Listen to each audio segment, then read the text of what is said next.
బాలాదేవత ఆయన చుట్టూ తిరుగుతూ ఉండేది. ఆయన చుట్టూ తిరుగుతుంటే గజ్జెల చప్పుడు వినపడేది. ఆయన పడుకుంటే అక్కడ ఉన్నటువంటి గడప మీద, గుమ్మం మీద ఆవిడ కూర్చుని మాట్లాడుతుండేది.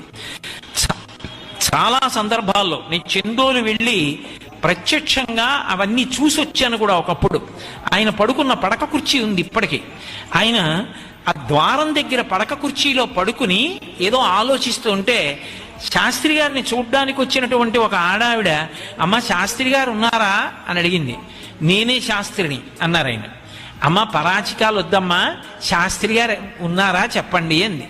నేనే శాస్త్రిని అన్నారు ఆయన.